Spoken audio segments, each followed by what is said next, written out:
Alright everyone, Josh here from Bris Vegas Fishing with your dosage of fishing goodness. Today we're going to go through a few tips, tricks and life hacks.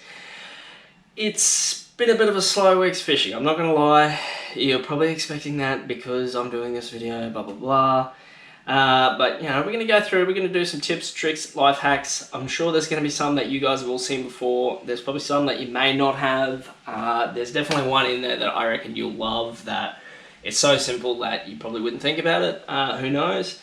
But yeah, with that being said guys, if you're new to the channel and you're not already subscribed, make sure you're hitting that subscribe button. It really makes a difference to me. And let's jump straight into it. So, first tip slash trick, or hack if you will. Alright, so, first one as it plays out, bait fishers obviously mine. You've got your sinker, your line set up. You're cruising along down the road, down the river, you're getting that rod slap. Horrible, horrible rod slap. I don't like it. I'm sure there's nobody else out there that likes it. But there are a few simple tricks that you can do to prevent this. I know a lot of people will use rubber bands, clips, strapping, all that sort of stuff. But I'm going to show you a real quick, real simple way. We're going to grab a bit of the line just above where the sinker is. And all we're going to do is we're just going to go to the nearest eyelet. Wrap it around. We're just going to wrap it around once, wrap it around twice, 3 times. Look at that. No more rod slap. Don't need a rubber band, don't need a clip, don't need anything. It's as simple as that, guys. So, simple as that. Alright, moving on. Tip slash trick number 2. This is one that I quite often do whenever I'm at the boat ramp. It's something that you wouldn't think matters a lot, but it will in the long run. It's unplugging your trailer lights before you actually back your trailer into the water to either drop your boat off or pick your boat up. Right, so you're probably wondering what it really matters. You've got waterproof lights, they're trailer lights, they should be submersible, all that sort of stuff. Yes, that's true, they are sealed and they shouldn't draw moisture in, but they do, unfortunately. And if they say that they don't, well, they'll create moisture from the heat inside there of the lights being on. So like if you have LEDs or if you have the old halogen types, it doesn't matter. If you have your light on while it's submerged in the water, it will either create condensation on the inside of the lens cover or the bulb, or it will actually pull the moisture in from the heat, contracting and pulling that moisture in. There's a bit of a science behind it and I'm no expert, but I know that it has increased the longevity of my trailer lights in doing this simple little, tip, I guess you could say, whenever you're at the boat ramp. Now, let's dive into the third one.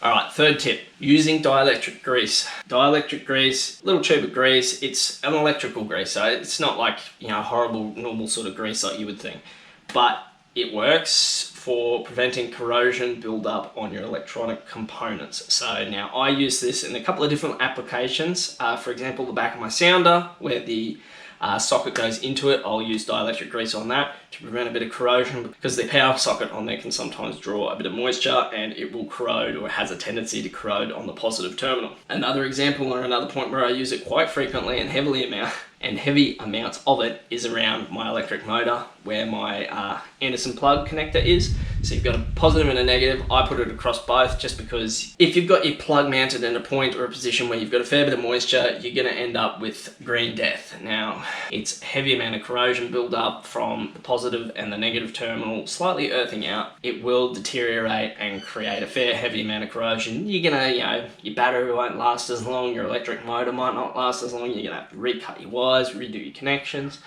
A lot of people out there that will use waterproof connections, that's good and well too, but I would still use a bit of dielectric grease because you never know. It's marine circumstances, so you're always going to need it. Alright, enough dribbling on that one. Next one we'll move into is, it's more of a tool, I guess you could say, but it's the poor man's scissors.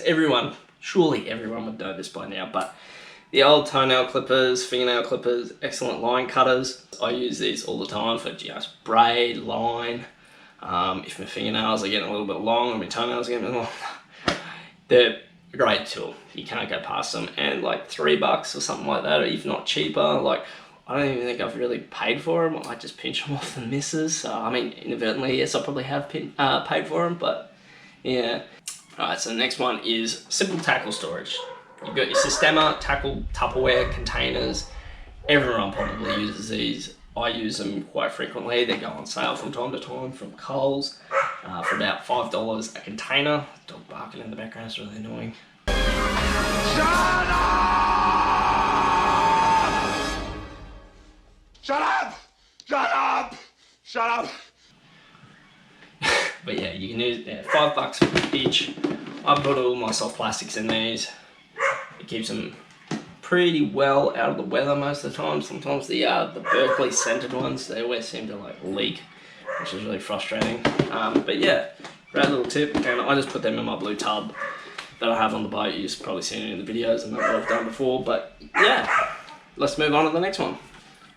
Alright, so the next one, my favourite for using on eskies, chili bins, whatever you want to call it. Whenever you get back from a trip and you've cleaned out your bait esky, you've used bleach, detergent, whatever you have, or whatever you use, and you still got like that lingering odour, always use a bit of vanilla spray, a couple of squirts. It's food safe, but not only that, it has bleach in it, it's got that vanilla odour, so like you open it up and it smells like freshly baked cookies or ice cream. Like it's nice, I like it. Yeah. Alright everyone, so that's just a few simple tips, tricks and hacks that I've got for you this week. Bit of a short video, I know, but been struggling a little bit to get content this last week. We've had a bit of rain down here in southeast Queensland, so I thought why not just walk through a couple of tips, tricks and hints. Hacks, tips, tricks and hacks. I'm sure there's something in there that you guys already know, already do yourself, already implement on your boat, your vessel. I'm hoping that there's something in there that you've been able to learn. If there is, drop a comment below, let me know if this has helped you. Make sure you're alternatively giving it a thumbs up, giving it a like. If you know, it helps me know that this video has actually helped someone, at least someone. And if you have any tips, tricks, or life hacks as far as fishing goes, be sure to drop it in the comment section below. I'd love to do another more in-depth video of this later on, guys. And it always helps. Like, it doesn't matter who you are, it doesn't matter how experienced you are, you can always learn something new. So I'm definitely not the most knowledgeable or wise person when it comes to this sort of stuff, but I'm always learning, I'm always picking up new tips and tricks, and I hope you guys have picked something up too. Now, remember guys, if you're not already subscribed to the channel, it's as easy as hitting this button up here. And with that being said, this is the end of the video. Remember, 80-20, that's fishing. I'll see you in the next one. Alright, see ya.